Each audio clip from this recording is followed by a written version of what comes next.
నమస్తే, welcome to 4 Sides TV prime news కి స్వాగతం. ముందుగా హెడ్లైన్స్. జీవన్ రెడ్డి గౌరవానికి భంగం కలిగించకుండా చూస్తాం, సముచిత స్థానం కల్పిస్తామన్న రేవంత్ రెడ్డి.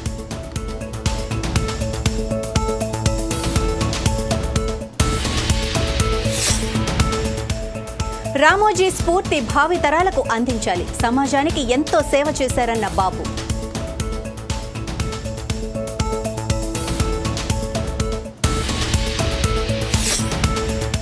నిరుద్యోగులకు మద్దతుగా పోరాడతాం, జాబ్ క్యాలెండర్ ఏది అంటూ ప్రశ్నించిన కేటీఆర్.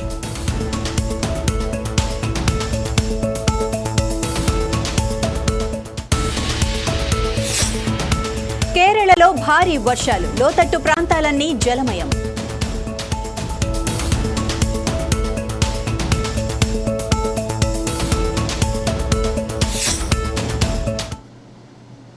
రామోజీరావు స్ఫూర్తిని భావి తరాలకు అందించాల్సిన బాధ్యత మనందరిపై ఉందని ఏపీ సీఎం చంద్రబాబు అన్నారు.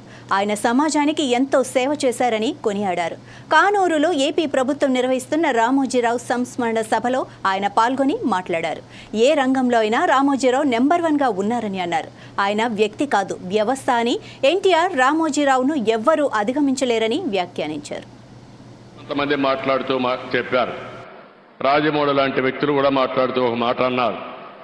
ఆయన చేయాల్సిందంతా చేశారు, మనమేం చేయాలి? ఈ సందర్భంగా ఆంధ్రప్రదేశ్లో ఉండే, తెలంగాణలో ఉండే తెలుగు వారందరికీ విజ్ఞప్తి చేస్తున్నా, మనం కోరుకునేది తెలుగు జాతికి ఆయన చేసిన సేవల కోసం ఈ వ్యవస్థ చిరస్థాయిగా ఉండాల్సిన అవసరం ఉంది. ఈ లెగసీని కంటిన్యూ చేయాల్సిన అవసరం ఉంది. అందుకే కిరణ్ గారిని, వారి కుటుంబ సభ్యులను కోరుతున్నా. అదే మరి వారి పిల్లలు ఉన్నారు ఇక్కడ.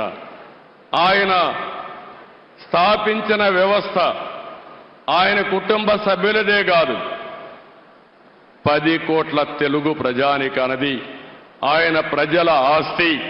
అలాంటి ఆయన స్థాపించిన వ్యవస్థల్ని భావితరాలకు అందించే బాధ్యత వారు తీసుకుంటే, మనందరం కలిసి ఆయన స్ఫూర్తి ఎల్లప్పుడూ తెలుగు జాతిలో ఉండే విధంగా మనం ఆలోచించాల్సిన అవసరం ఉంది. ఎన్టీ రామారావు గారికి కూడా భారతరత్న ఇవ్వాలని చెప్పి మనం ఎప్పటి నుంచో పోరాడుతున్నాం.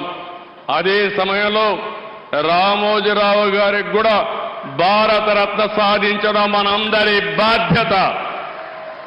ఒక పక్క ఎన్టీ రామారావు గారు, ఒక పక్క రామోజీరావు గారు, ఇద్దరికి ఇద్దరే అలాంటి మహానాయకులకి, యుగ పురుషులకి మనం నివాళులర్పించడం అంటే ఇలాంటి కార్యక్రమంలో భాగస్వాములు కావడమేనని చెప్పి నేను మీకు తెలియజేస్తున్నాను. ఇది కాకుండా అమరావతి ఆయన పెట్టిన పేరు, ఆయన ఇచ్చినటువంటి ఆ రోజు సలహా, ఈరోజు నేను ఆలోచిస్తున్నాను. అమరావతిలో రామోజీ విజ్ఞాన్ కేంద్రంగా పెట్టి, ఢిల్లీలో విజ్ఞాన్ భవన్ ఏ విధంగా అయితే ఉందో, కాన్ఫరెన్సెస్ కానీ, రీసెర్చ్ కానీ, ప్రభుత్వం చేసే కార్యక్రమాలన్నీ అక్కడ చేసే విధంగా తప్పకుండా తగిన రీతిన ఒక మంచి కేంద్రం తయారు చేసి దానికి రామోజీరావు గారి పేరు నామకరణం చేస్తామని చెప్పి కూడా మీ అందరికీ విజ్ఞప్తి చేస్తున్నా. అదే మాదిరిగా ఒక రోడ్డు కూడా రామోజీరావు గారి మార్గని, లేకుంటే మార్గమని ఒక రోడ్డు కోసం కూడా ఆయన పేరు పెట్టడం. అదే మాదిరిగా విశాఖపట్నంలో ఆయన యొక్క జీవితాన్ని ప్రారంభించింది, మొట్టమొదటిసారిగా పేపర్ పెట్టింది.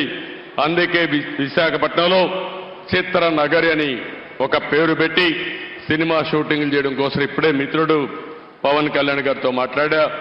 అక్కడ కూడా చిత్రనగర్ అని రామోజీరావు గారి పేరుతోనే పెడతాం, రామోజీ చిత్రనగర్ అని పెడతామని చెప్పి నేను మీకు తెలియజేస్తున్నా. ఇవి కొన్ని సూచనలు మాత్రం మీకు ఇస్తున్నా. ఆ మహనీయుడికి మనం నివాళులర్పించాలంటే ఆయన స్ఫూర్తిని భావితరాలకు అందించడమే. ఎంతో మంది పుడతాం, ఎంతో మంది చనిపోతాం, కానీ కొంతమంది మాత్రం చరిత్రలో ఉంటారు. అలాంటి చరిత్రలో చిరస్థాయిగా నిలిచిపోయే వ్యక్తి రామోజీరావు గారు. అలాంటి వ్యక్తి సంస్కరణ సభ చేయడం నా అదృష్టంగా నేను భావిస్తున్నాను. ఏదైనా జరిగితే బాగుండు అని ఎదురు చూసిన గుంటనక్కలకు ఆశాభంగం కలిగింది తప్ప కాంగ్రెస్ పార్టీకి ఎటువంటి నష్టం జరగలేదని సీఎం రేవంత్ రెడ్డి అన్నారు.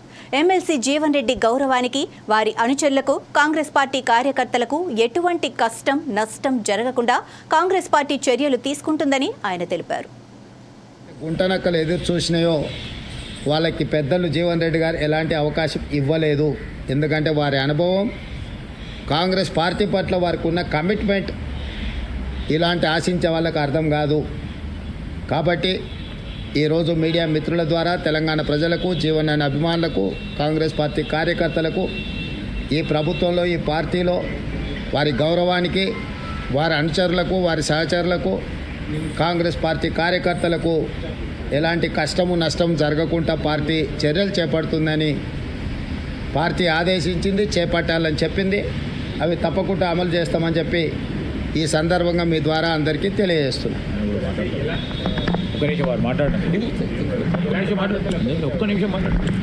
పార్టీ నిరంతర ప్రక్రియ. పార్టీ ఏ సమయం సందర్భం వచ్చినప్పుడు వారి అనుభవాన్ని ఏ విధంగా వినియోగించుకోవాలో తప్పకుండా వారి అనుభవాన్ని పార్టీ వినియోగించుకుంటుంది. చర్చలు మీరు చేస్తున్నారు. ఇంతవరకు మంత్రివర్గం మీదనే చర్చలు జరగలేదు. మీ పార్టీకి మీరు చర్చలు చేసేసిండ్రు, శాఖలు కేటాయించిండ్రు, ప్రమాణ స్వీకారాలకు కూడా మీరు ముహూర్తాలు,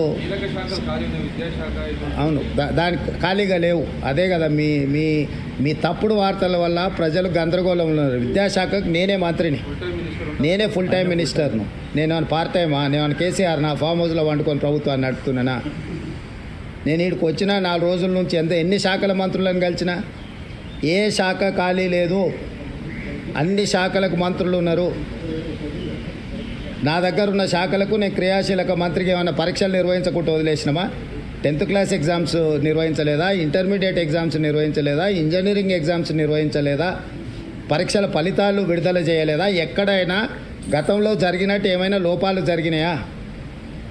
నీట్ కానీ, డిఎస్సి నోటిఫికేషన్ కానీ, ఏ పరీక్షలు ఆంధ్రప్రదేశ్లో ఇప్పటివరకు ఎంసెట్ రిజల్టులు కూడా ఇవ్వలే. మేము ఆల్రెడీ ఫలితాలు ప్రకటించేసి భవిష్యత్ కార్యాచరణ కూడా స్పష్టంగా చెప్పినాము. ఇప్పటి వరకు మీ ద్వారా సూటిగా నేను సవాల్ విసురుతున్నా. గతంలో విద్యాశాఖ మంత్రులు చేసిన పనులు, ఈ సంవత్సరం మా విద్యాశాఖ తీసుకున్న నిర్ణయాలను పోల్చి చూడండి. క్యాలెండర్ డేట్ ప్రకారం ప్రతి అంశాన్ని చాలా స్పష్టంగా నిర్దిష్టమైన ప్రణాళికతో ముందుకెళ్తున్నాము. కొంత పొలిటికల్ పార్టీ ఓన్డ్ మీడియా, అంటే రాజకీయ పార్టీలు నిర్వహించే టీవీలు కానీ, పేపర్లు కానీ, ఆ రాజకీయ పార్టీల యొక్క ప్రయోజనాలను కాపాడడానికి శాఖలకు మంత్రులు లేరు. కేసీఆర్ 2018 గెలిచిన తర్వాత ఆయన ఒక్కడే ముఖ్యమంత్రిగా పదవి చేపట్టి కొన్ని నెలలు మంత్రులే లేరు. ఏ రోజన్నా, ఏ పేపర్ అన్నా, ఏ టీవీ అన్నా ఇట్లుంటుందా అని ఎవరైనా మాట్లాడినరా? 12 మంది మేము నిరంతరము కష్టపడి వివిధ శాఖలలో సమన్వయం చేసుకొని ఎన్ని సమీక్షలు చేసిన, విద్యాశాఖ మీద నేను ఎన్ని సమీక్షలు చేసిన, ఎన్ని రిజల్ట్స్ రిలీజ్ చేసిన. సో ఊరికే ఏదో ఒకటి అనేసి ఈ ప్రభుత్వం మీద బురద జల్లాలన్న ఆలోచన రాజకీయ పార్టీలకు సంబంధించిన మీడియా వాళ్ళు ప్రయత్నం చేస్తే తప్పులేదు. మిగతా మీడియా సంస్థలు కూడా అందులో పడి కొట్టుకుపోవడం సమంజసం కాదు. ఏ ఒక్క శాఖ ఖాళీగా లేదు. అన్ని శాఖలకు సమర్థమైన మంత్రులు ఉన్నారు. సమర్థవంతంగా నిర్ణయాలు తీసుకుంటున్నాం. ఏ కార్యాచరణ కూడా వాయిదా పడలేదు. ఈరోజు మీరు ఆంధ్రప్రదేశ్తో పోలుస్తారా, కర్ణాటకతో పోలుస్తారా, ఇంకా ఏ రాష్ట్రంతో పోలుస్తారో? మన రాష్ట్రంలో నిర్వహిస్తున్న శాఖలు, ఇతర రాష్ట్రాలలో నిర్వహిస్తున్న శాఖలు, మంత్రులను పోల్చి చూసి అప్పుడు మీరు చెప్పండి, ఎస్ ఈ రాష్ట్రంలో మీకంటే ముందున్నారు, మీకంటే బాగా వ్యవహరిస్తున్నారు. మేము ఢిల్లీకి వచ్చి మేము సంప్రదించినంత కేంద్ర మంత్రులను ఏదైనా రాష్ట్రం నుంచి, ఇంక్లూడింగ్ బీజేపీ గవర్నమెంట్స్ ఉన్న ముఖ్యమంత్రులు కానీ, మంత్రులు కానీ ఎవరైనా వచ్చిండ్రా? ఈరోజు కేంద్రంలో కొత్త ప్రభుత్వం ఏర్పడిన మరుక్షణం నుంచి రాష్ట్రానికి రావాల్సిన నిధులు, రాష్ట్రానికి కావాల్సిన అనుమతుల కోసము నిరంతరం ఎక్కిన మెట్టు ఎక్కకుండా ప్రతి మంత్రిని కలిసి బేసజాలకు పోకుండా ఈరోజు ప్రయత్నం చేస్తున్నాం. మా మంత్రివర్గం మొత్తం ఇక్కడ ఉండి సంబంధిత శాఖ కేంద్ర మంత్రులను కలిసి, రాజకీయాలు ఎన్నికలు అయిపోయినాయి, ఇప్పుడు అభివృద్ధి ధ్యేయంగా ఈరోజు ప్రతి శాఖకు సంబంధించిన మంత్రులు ఇక్కడ వచ్చి కూర్చొని కేంద్రంలో బీజేపీ వాళ్ళు కూడా మంత్రుల అపాయింట్మెంట్స్ తీసుకోలే. మేము వచ్చి అపాయింట్మెంట్స్ తీసుకొని మేము కార్యాచరణ మొత్తం తీసుకొని ముందుకు వెళ్తున్నాము. కాబట్టి ఎన్నికలు ముగిసిపోయినాయి. రాష్ట్రం యొక్క అభివృద్ధి, రాష్ట్రంలో మేము ఇచ్చిన 6 గ్యారంటీల సంక్షేమ పథకాలను అమలు చేయడమే మా ధ్యేయము. ఓ షాపింగ్ మాల్ షోరూంను అతి తొందరలోనే మూసివేస్తామని జనసేన రాష్ట్ర ప్రధాన కార్యదర్శి మధుసూదన్ రెడ్డి పేర్కొన్నారు. షోరూం ప్రారంభించినప్పటి నుంచి టెక్స్టైల్, రెడీమేడ్ వ్యాపారాలు తగ్గాయని పట్టణ వ్యాపారస్తులు ఫిర్యాదు చేశారు. దీంతో దీనిపై చర్యలు తీసుకుంటామని ఆయన హామీనిచ్చారు. కార్పొరేట్ సంస్థలైనటువంటి మాంగళ్య షోరూమ్ వాళ్ళు వచ్చి ఇక్కడ షోరూమ్ పెట్టారు. పెట్టినప్పుడు గతంలో నా దగ్గరికి వచ్చారు, స్థానిక శాసనసభ్యుల దగ్గరికి వెళ్ళారు, అప్పటి శాసనసభ్యుల దగ్గరికి వెళ్ళారు, ఇంకా కూడా కొందరు ప్రజాప్రతినిధుల దగ్గర కూడా వెళ్ళారు తెలిసి వెళ్తే ఆ సందర్భంగా ఇంకా అప్పటి శాసనసభ్యుల దగ్గరికి వెళ్తే అయింది అని చెప్పేసి నేను ఒక 2-3 రోజులు చూసా, ఏమన్నా దీని గురించి ఒక పరిష్కారం వస్తుందేమని. కానీ రాకపోతే వీళ్ళు ఏమన్నారంటే, అన్న ఇప్పుడు దసరా పండుగలు జనవరి 1 వస్తున్నాయి కదా, మాకు ఇంతకుముందు గతంలో దసరా జనవరి 1 వస్తే 1,00,000, 2 లక్షలు అయ్యే వాళ్ళకు కూడా 5,000, 10,000 అయితే మీరు వచ్చి స్వయం మంగళ్య షోరూమ్ ఓపెన్ చేయడం వల్ల అని చెప్పేసి చెప్పడం జరిగింది. నేను మళ్ళీ వచ్చి రిప్లై చేశానంటే, మీరు వచ్చి ఒకసారి విజిట్ చేయండి మా షాపులు వచ్చి, మేము చెప్పేది ఏమన్నా అబద్ధం ఉందేమని అడిగారు. అయితే నేను అప్పుడు ఆ షాపులు విజిట్ చేయడం జరిగింది. చాలా నిర్మానుష్యంగా వాళ్ళు ఉండే పరిస్థితి చూసి నేను కూడా చెల్లించిపోయినా. ఆ రోజు చెల్లించిపోయినప్పుడు వీళ్ళు అడిగారు, ఏం చేస్తే మీకు ఈ పరిస్థితులు మీకు తగ్గుతాయంటే, యాక్చువల్గా ఇతర ఊర్ల నుంచి వచ్చే వ్యాపారస్తుల వల్ల నష్టం జరుగుతుంది, కానీ ఇంత నష్టం లేదు. ఎంత నష్టమో మాంగళ్య షోరూమ్ వచ్చిన తర్వాత జరిగిన నష్టం ఎప్పుడు జరగలేదు. అంటే పూర్తిగా బంద్ చేసుకునే పరిస్థితి వచ్చేసరి ఈ విధంగా మాకు ఎందుకు ఇంత అధ్వానమైంది ముందు నుంచి ఈ విధంగా అంటే, లేదు ఈ మాంగళ్య వచ్చిన తర్వాత మొత్తం మాకు ఈ బిజినెస్ అంతా పోయింది, అది తీసేసి తప్ప మేము బాగుపడలేమని చెప్పేసి వీళ్ళు చెప్పడం జరిగింది. అప్పుడు ఇంటింటికి షాప్కి వెళ్ళాం, లైవ్లో వెళ్ళి వాళ్ళ వివరాలు తీసుకున్నాం, వాళ్ళ బాధలు విన్నప్పుడు వాళ్ళు ఒకటే కోరిక అడిగారు, మమ్మల్ని మేము బాగుపడాలంటే ఫస్ట్ ఈ మాంగళ్య షోరూమ్ రద్దు చేయాలని చెప్పేసి అడగడం. అవి లైవ్లో కూడా ఉన్నాయి, మనం చెప్పిన స్టేట్మెంట్లో కూడా ఉన్నాయి. తప్పకుండా మా ప్రభుత్వం వస్తే మాంగళ్య షోరూమ్ని ఇక్కడ రద్దు చేపిస్తాం, ఇక్కడ మూసేపిస్తామని చెప్పి ఆ రోజు నేను ఆ యొక్క విలేకరులు అక్కడ మా ప్రెస్ కూడా వచ్చినట్టుంది. అక్కడికి వచ్చిన సందర్భం కూడా వీళ్ళకి మాట ఇవ్వడం జరిగింది. తప్పకుండా ఆ మాట ప్రకారం నేను ఇంకా టైం ఉంది కదా అనుకున్నాను. యాక్చువల్గా ఇంకా వచ్చి నెల కూడా కాలే ప్రభుత్వం తరగతి చూద్దాం అనుకుని, అంతలోకి వీళ్ళు గత 2 రోజుల నుంచి మేము వస్తాం, మిమ్మల్ని కలవాలంటున్నారు. ఏం వీళ్ళు డిమాండ్ అంటే, ఈ యొక్క ఇతర ఊర్ల నుంచి వచ్చినటువంటి వ్యాపారస్తుల్ని మాంగళ్య షోరూమ్ని రద్దు చేయాలనేది, ఇక్కడ లేకుండా చేయాలనేది వీళ్ళ యొక్క ఉద్దేశం. తప్పకుండా మీకు ఆ రోజు నేను మాట ఇవ్వడం ఏమంటే, మాంగళ్య షోరూమ్ని తప్పకుండా నేను మూసేయిస్తానని చెప్పేసి మీకు మాట ఇచ్చాను. అదైతే వాస్తవం.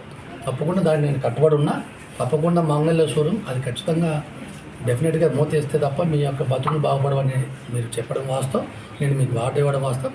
ఖచ్చితంగా నేను మాంగళ్య షోరూమ్ని మూసివేయించకి ఇప్పుడే చెప్తాను. పత్రికాముఖంగా విలేకరులు ఉన్నారు, వాళ్ళకు ఈరోజు రేపే పంపిస్తా. 10 రోజుల లోపల మీరు మాంగళ్య షోరూమ్ని బంద్ చేసుకోండి ధర్మవరంలో అని చెప్పేసి చెప్తా. బంద్ చేసుకోకుంటే స్వయాన మా జనసేన పార్టీ దాన్ని ముందు మీకు ఆ రోజు జనసేన పార్టీ ఆధ్వర్యంలో మేము వచ్చి మీకు మీ సమస్యలు విన్నా, మీ డిమాండ్లు విన్నా, మీ బాధలు చూసాం, మీ కష్టాలు చూసాం. కాబట్టి ఖచ్చితంగా జనసేన పార్టీ ఖచ్చితంగా పట్టాల శ్రీరామ్ గారు, మంత్రి సత్యకుమార్ గారితో కూడా కోఆర్డినేషన్తో, వారి యొక్క సహకారంతో కూడా ఈ యొక్క మాంగళ్య షోరూమ్ని తప్పకుండా బంద్ చేయించి చర్యలు తీసుకుంటామని చెప్పి తెలియజేస్తాం. తెలంగాణలోని నిరుద్యోగులకు మద్దతుగా ప్రధాన ప్రతిపక్షంగా ఉన్న బీఆర్ఎస్ పార్టీ కదం తొక్కుతుందని ఆ పార్టీ వర్కింగ్ ప్రెసిడెంట్ కేటీఆర్ స్పష్టం చేశారు. జాబ్ క్యాలెండర్ విడుదల చేస్తామని అసెంబ్లీ ఎన్నికల సందర్భంగా కాంగ్రెస్ పార్టీ ప్రచారం చేసిందని, ఇచ్చిన హామీ మేరకు జాబ్ క్యాలెండర్ విడుదల చేయాలని కాంగ్రెస్ ప్రభుత్వాన్ని కేటీఆర్ డిమాండ్ చేశారు. ప్రధాన ప్రతిపక్షమైన భారత రాష్ట్ర సమితి మాకు అండగా నిలబడాలి. ఈ రాష్ట్రంలోని నిరుద్యోగ యువత, మరి ఆనాడు కేసీఆర్ గారి ప్రభుత్వం ఉన్నప్పుడు కూడా మేము ఆనాటి ప్రభుత్వం మీద పోరాటాలు చేసినాము.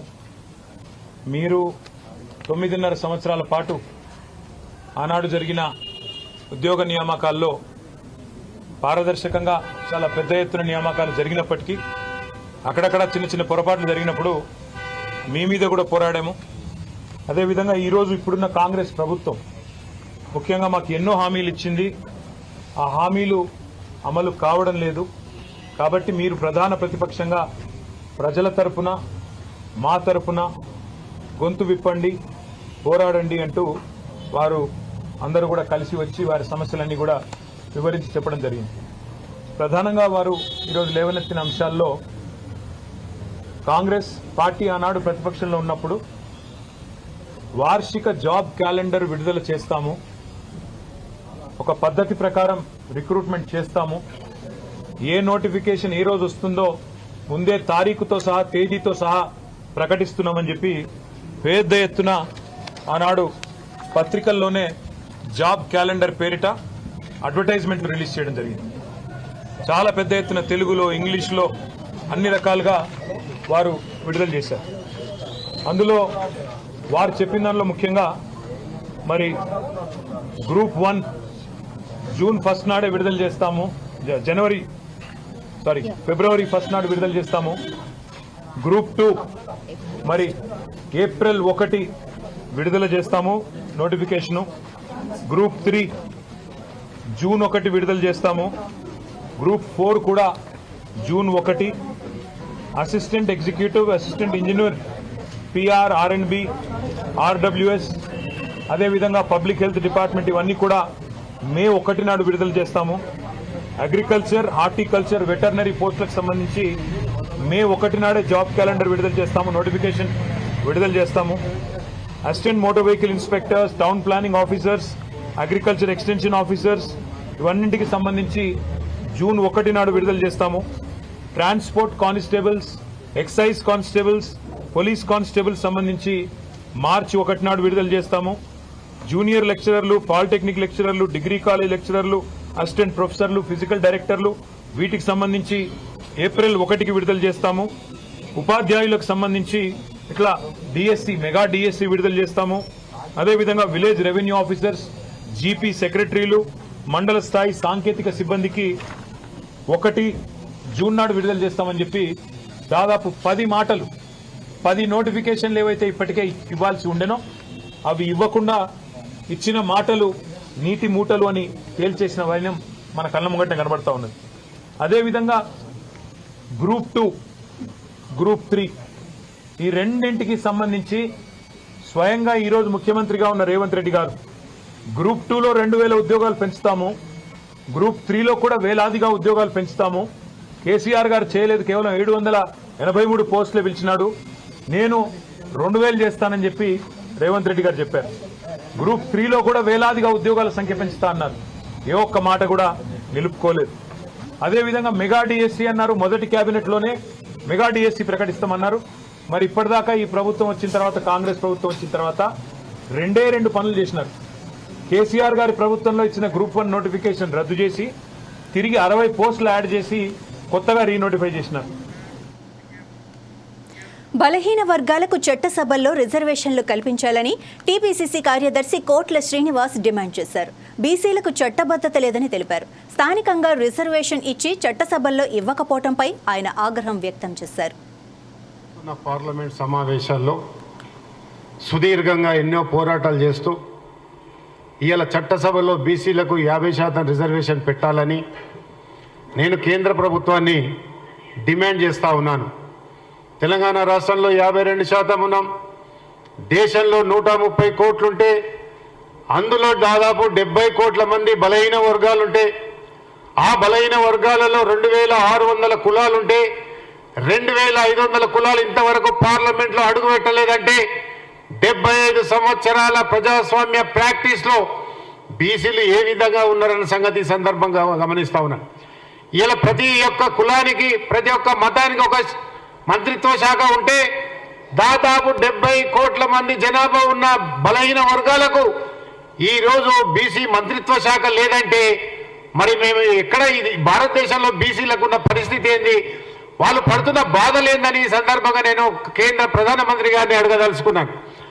అదేవిధంగా కేంద్రంలో ఇవాళ ఎస్సీలకు కానీ ఎస్టీలకు కానీ ఒక యాక్ట్ ఉంది, చట్టభద్రత ఉంది, కానీ బీసీలకు చట్టభద్రత లేదు. పార్లమెంట్లో బిల్లు పెట్టి బీసీలకు బీసీ యాక్ట్ తేవాల్సిందిగా నేను కేంద్ర ప్రభుత్వాన్ని డిమాండ్ చేస్తా ఉన్నాను. అదేవిధంగా ఇప్పుడు స్థానిక సంస్థల్లో ఏదైతే రిజర్వేషన్ ఇచ్చిర్రో మరి చట్టసభలో రిజర్వేషన్ ఇవ్వడానికి గల అభ్యంతరం ఏంది అనేది ఈ సందర్భంగా నేను కేంద్ర ప్రభుత్వాన్ని అడగదలుచుకున్నా. రాజ్యాంగ రచన సమయంలోనే బలహీన వర్గాలకు అన్యాయం జరిగింది. ఆ రోజే డాక్టర్ బిఆర్ అంబేద్కర్ గారు సూచించి ఒక 5% 6% మా బలహీన వర్గాలకు పెడితే ఇలా చట్టసభల్లో మాకంటూ రిజర్వేషన్ ఉంటుండే, మాకంటూ ఇలా చట్టభద్రత ఉంటుండే, మాకంటూ ఈరోజు గౌరవం ఉంటుండే, మాకంటూ ఇలా ఆత్మగౌరవం ఉంటుండే. కానీ ఈరోజు మరి కేంద్ర ప్రభుత్వాన్ని నేను డిమాండ్ చేస్తా ఉన్నాను. నరేంద్ర మోడీ గారు చాలా సందర్భాల్లో దాదాపు 10 సంవత్సరాలు అయింది కేంద్ర ప్రభుత్వంలో ఓబీసీ ప్రధానమంత్రి ఉంటే ఈ దేశంలోని 70 కోట్ల మంది బీసీలకు న్యాయం జరుగుతుందని చూస్తే ఈ 10 సంవత్సరాల్లో కనీసము ఒక్క న్యాయం కూడా జరిగిన పరిస్థితి లేదు. గౌరవ సుప్రీంకోర్టు కూడా ఈ దేశంలో జనగణన చేపట్టి ఎప్పుడో బ్రిటిష్ వారు 1931లో చేపట్టిరు. దానికి శాస్త్రీయత లేదు, దానికి సైంటిఫిక్ ఆధారం లేదని చెప్పేసి సుప్రీంకోర్టు ఆర్డర్ ఇస్తే కేంద్ర ప్రభుత్వం దద్దమ్మ ప్రభుత్వం అని చెప్పేసి ఈ రోజు నరేంద్ర మోడీ గారు సుప్రీంకోర్టులో అఫిడవిట్ దాఖలు చేసినట్టే ఆయన ఎక్కడ బీసీ ప్రధానమంత్రి అని సందర్భంగా నేను వాళ్ళని అడగదలుచుకున్నా. ఇప్పటికైనా ప్రధానమంత్రి గారు బీసీల పట్ల వివరిస్తున్న తీరును నిరసనగా దేశంలోని రేపు మిలిటెంట్ ఉద్యమాలు, గెరిల్లా ఉద్యమాలు కూడా జరగబోతా ఉంటాయి. కనుక ఇప్పటికైనా పార్లమెంట్లో 50% బిల్లు పెట్టి మా యొక్క న్యాయమైన డిమాండ్ను ఖచ్చితంగా తీర్చిదిద్దకపోతే మరి దేశంలోకి మరొక ఉపద్రవం ముంచుకొచ్చే ప్రమాదం ఉంది. కాబట్టి ఇప్పుడు దేశ ప్రజలందరూ కూడా ఇలా రాహుల్ గాంధీ గారు చాలా సందర్భాల్లో చెప్పారు జోడో యాత్రలో, ఒకవేళ మేము అధికారంలోకి వస్తే కాంగ్రెస్ పార్టీ ప్రధానమంత్రి అయితే ఖచ్చితంగా జనగణన చేపట్టి అందులో కులగణన చేపడతా ఉన్నారు. అదేవిధంగా కేంద్రం నుంచి ఏదైతే ప్రభుత్వ ఉద్యోగాలు ఉన్నాయో ఖచ్చితంగా అవన్నీ నెరవేరుస్తానని చెప్పారు. అదేవిధంగా విభజన చట్టంలోని హామీలు కూడా ఇవాళ ప్రధానమంత్రి 10 సంవత్సరాల నుంచి బయ్యారం స్టీల్ ఫ్యాక్టరీ కానీ, కాజిపేట్ కోచ్ ఫ్యాక్టరీ కానీ, అదేవిధంగా ఈ గిరిజన యూనివర్సిటీ కానీ, అదేవిధంగా కేంద్రం నుంచి వచ్చే ఏ విద్యుత్ సంస్థలను కూడా ఈరోజు తెలంగాణకు ఇచ్చిన పాపన ఈ నరేంద్ర మోడీ పోలేదన్న సంగతి కూడా ఈ సందర్భంగా పత్రిక ద్వారా సభ్య సమాజాన్ని గుర్తు చేస్తా ఉన్నాడు. అదేవిధంగా రాహుల్ గాంధీ గారు చెప్పారు, ఎప్పుడైతే కాంగ్రెస్ పార్టీ అభ్యర్థి అవుతాడో విభజన చట్టంలోని హామీలను పూర్తి చేస్తామని చెప్పాడు. నేను ఈ సందర్భంగా కేంద్ర ప్రభుత్వాన్ని డిమాండ్ చేస్తున్నా, విభజన చట్టంలోని హామీలను పూర్తి చేసే వరకు కూడా మీ యొక్క ప్రభుత్వాన్ని వెంటాడుతూనే ఉంటామని ఈ సందర్భంగా మనం చేస్తా ఉన్నాం. కేరళలో కురుస్తున్న భారీ వర్షాల ధాటికి సముద్రం ముందుకొచ్చింది. అలల తాకిడికి తీర ప్రాంతాల్లోని పలు నివాసాలు నీట మునిగాయి. సముద్రం ఉగ్రరూపం దాల్చడంతో స్థానిక ప్రజలు సురక్షిత ప్రాంతాలకు వలస వెళ్తున్నారు. కుంభవృష్టి కారణంగా నదులు ఉధృతంగా ప్రవహించడంతో లోతట్టు ప్రాంతాలు జలమయమయ్యాయి. ఈ నేపథ్యంలో ఓ గుడిలోకి నీళ్లు రావడంతో వరదలోనే పూజలు చేస్తున్న వీడియో సోషల్ మీడియాలో వైరల్గా మారింది.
ఇవి ఈ బులెటిన్ సమాచారం. మరిన్ని అప్డేట్స్తో మళ్ళీ కలుద్దాం. అంతవరకు చూస్తూనే ఉండండి 4 Sides TV.